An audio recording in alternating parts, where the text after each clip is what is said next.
తెలంగాణ అసెంబ్లీలో మాజీ మంత్రి హరీష్ రావు, మంత్రి సీతక్క మధ్య మాటల యుద్దం సాగింది.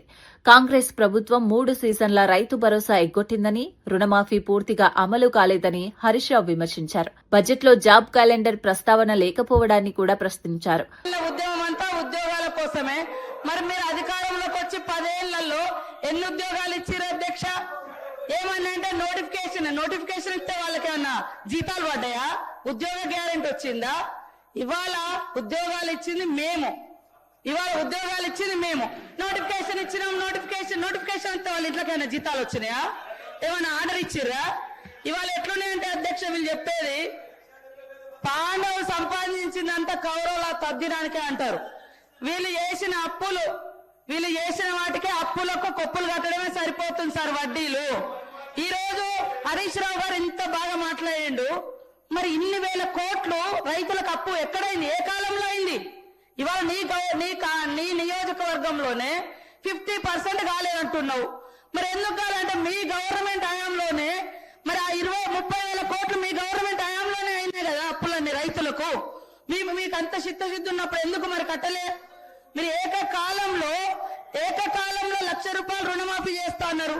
ఎడ చేసిరు అంటున్నా. చేస్తే మేమొచ్చి 6 నెలల తర్వాత వెంటనే రైతు రుణమాఫీ అయింది. 6 నెలల్లో చేసుకున్న అప్పు కాదు కదా రైతులది.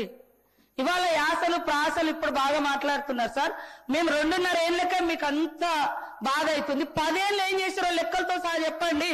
ఎన్ని లక్షల మందికి ఉద్యోగాలు ఇచ్చిరు, ఎన్ని లక్షల మందికి ఇల్లు ఇచ్చిరు, ఎన్ని లక్షల మందికి రుణమాఫీ చేసిరు, ఎన్ని లక్షల కోట్లు రుణమాఫీ చేసిరు, అవన్నీ చెప్పాలి కదా.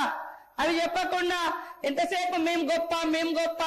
మీరు గొప్ప అయితే మీ సొంత నియోజకవర్గం రైతులే అనేక మంది మీ హయాంలోనే చాలా మంది చనిపోయారు. అదే విధంగా ఇప్పుడు మీరు చెప్తున్నారు ఇన్ని వేల కోట్ల అప్పు ఉంది మీ నియోజకవర్గంలో అని. మరి ఎందుకు చేసుకోలేకపోయారు అధ్యక్ష? ఫైనాన్స్ మినిస్టర్ గా ఉన్నారు, మీ గవర్నమెంటే ఉంటుంది. ఇవాళ కేవలం రాళ్ళేసుడు. మేము గొప్ప. మీ బాధంతా హరీష్ అన్న, మీ బాధంతా అధికారం పోయిందని అంతే తప్ప ఇంకోటి కాదు. అయ్యో అనకమ్మా, 10 ఏళ్ళు ఇక్కడ అనుభవించారు, నువ్వు అక్కడ పోయినావు అధికారం అనుభవించి దొరసాలు ఏమంటే కాంగ్రెస్ నాకు ఏం చేసింది బాగా అనిపించింది. మాలాంటి వాళ్ళ వీడియోలు చూస్తుంటే కాంగ్రెస్ ఏం చేసిందా? ఇవాళ మాట్లాడడానికైనా మనం చేసింది మనం గొప్పగా చెప్పుకోవాలి. చేసిన దాని మీద కూడా మన్ను పోసుడు గొప్ప కాదు.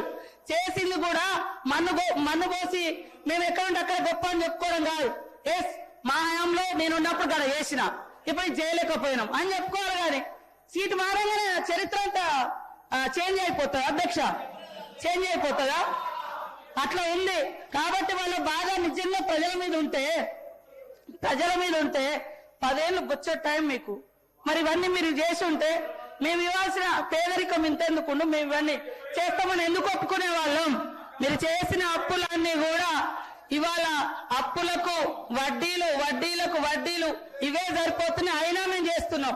ఇవాళ రాష్ట్రంలో ఉన్న 1.5 కోటి మంది పేదలకు ఇవాళ సన్నబియ్యం ఇస్తుంటే మీరు ఓరలేకపోయారు. ఇవాళ మేము ఇందిరమ్మ బీమా, జీవిత బీమా పెడితే ఓరలేకపోతున్నారు. ఏం ఓరలేకపోతున్నారు?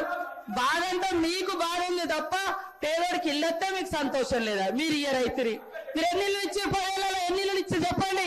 మేము ఈ 2 ఏళ్లలో ఎన్ని ఇచ్చినాం మేము చెప్తాం. మరి చెప్పకుండా కేవలం మట్టి పోసుడు దుమ్ము పోసుడు కాదు.